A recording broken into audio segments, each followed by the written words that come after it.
Audio Jungle.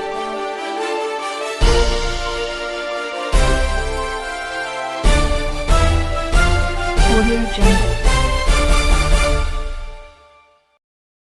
ಹಸಿದವರಿಗೆ ನೀಡಿದ ಅನ್ನ, ಬಯಸಿದವರಿಗೆ ನೀಡಿದ ದಾನ, ಅವಶ್ಯಕತೆ ಇದ್ದವರಿಗೆ ಮಾಡಿದ ಸಹಾಯ ಇವು ಸಾವಿನ ನಂತರವೂ ನಮ್ಮನ್ನು ಬದುಕಿಸಬಲ್ಲ ಸಂಜೀವಿನಿಯಾಗಿರುತ್ತವೆ. ಅಪ್ಪು ಆಸರೆ, ನಿರಾಶ್ರಿತರಿಗಾಗಿ ಅನ್ನದಾಸೋಹ, ಸೇವೆ ನಮ್ಮದು, ಸಹಾಯ ನಿಮ್ಮದು.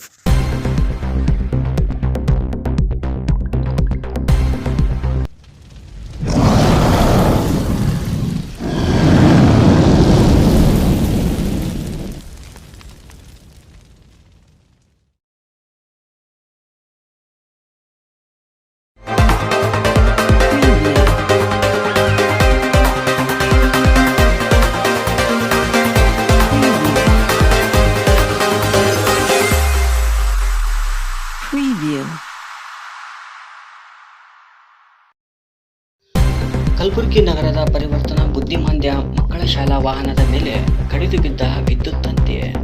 ಹಳೆ ಜೀವರ್ಗಿ ಕ್ರಾಸ್ ಸಮೀಪ 14 ಮಕ್ಕಳನ್ನು ಹತ್ತಿಸಿಕೊಳ್ಳುತ್ತಿದ್ದಾಗ ಬಿದ್ದ ವಿದ್ಯುತ್ ತಂತಿ ವಾಹನಕ್ಕೆ ತಾಗಿಸಿ ನಿಂತಿದ್ದ ಭಾಗ್ಯಶ್ರೀ ಎಂಬುವರಿಗೆ ಗಾಯ ಆಗಿದ್ದು ಆಸ್ಪತ್ರೆಗೆ ದಾಖಲಿಸಲಾಗಿದೆ. ಕೆಲವು ದಿನಗಳ ಹಿಂದೆಯಷ್ಟೇ ವಿದ್ಯುತ್ ತಂತಿ ತಗುಲಿ ಬಾಲಕ ಸಾವಿಗೀಡಾಗಿದ್ದು ಮಹಾನಗರ ಪಾಲಿಕೆ ಜೆಸ್ಕಾಂ ನಿರ್ಲಕ್ಷ್ಯದಿಂದ ಅವಘಡ ಸಂಭವಿಸಿದೆ ಎಂದು ಸ್ಥಳೀಯರು ಆಕ್ರೋಶ ವ್ಯಕ್ತಪಡಿಸಿದ್ದಾರೆ. ಸ್ಥಳಕ್ಕೆ ಪೊಲೀಸ್ ಕಮಿಷನರ್ ಮತ್ತು ಶಾಸಕ ಅಲ್ಲಮಪ್ರಭು ಪಟೇಲ್ ಭೇಟಿ ನೀಡಿ ಪರಿಶೀಲಿಸಿದರು.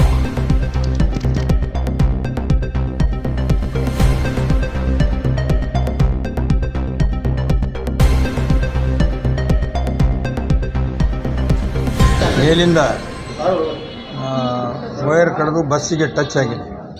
ಆ ಬಸ್ಸಿಗೆ ಟಚ್ ಆದಾಗ ಅಲ್ಲಿರ್ತಕ್ಕಂಥ ಹುಡುಗನಿಗೆ ಕಳಿಸ್ತು ಬಂದಂಥ ತಾಯಿಗೆ ಅರ್ಥಿಂಗ್ ಆಗಿ 2 ಕಾಲು ಮತ್ತು ಕೈ ಸುಟ್ಟಿವೆ. ಹುಡುಗನಿಗೂ ಕೂಡ ಕಾಲಿ ಸುಟ್ಟಿದೆ.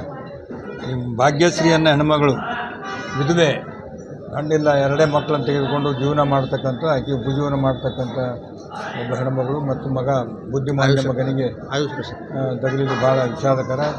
ಈಗಾಗಲೇ ಕಮಿಷನರವರು ನಾವು ಬಂದು ಭೇಟಿಯಾಗಿದ್ದೀವಿ. KVಯವರು ಕೂಡ ಹೇಳಿದ್ದೀನಿ, ಅವ್ರಿಗೇನಾದರೂ ಸೂಕ್ತವಾದಂಥ ಪರಿಹಾರ ಕೊಡ್ತಕ್ಕಂಥ ಕೆಲಸ ಆಗಬೇಕು. ಸ್ವತಂತ್ರವಾಗಿ ಯಾರ ಮುಲಾಜಿಗೂ ಒಳಗಾಗದೆ ಪತ್ರಿಕೋದ್ಯಮ ನಡೆಸೋದಿದೆಯಲ್ಲ, ಅದು ತುಂಬ ಕಷ್ಟದ ಕೆಲಸ. ಆದರೆ ನೀವು ಮನಸ್ಸು ಮಾಡಿದ್ರೆ ಯಾವುದೂ ಅಸಾಧ್ಯ ಅಲ್ಲ.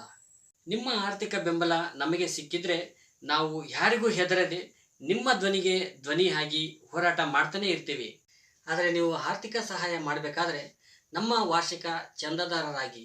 ಹೆಚ್ಚೇನು ಕೇಳ್ತಾ ಇಲ್ಲ, ದಿನಕ್ಕೆ 1 ರೂಪಾಯಿ ಅಂದರೆ ವರ್ಷಕ್ಕೆ 365 ರೂಪಾಯಿ ಕೊಟ್ಟು ನಮ್ಮ ಅಪ್ಪು ಆಸರೆ ನಿರಾಶ್ರಿತರ ಅನ್ನದಾಸೋಹ ಮತ್ತು ಜನನಾಯಕ ಅಪ್ಪು TV ಕುಟುಂಬದ ಸದಸ್ಯರಾಗಿ.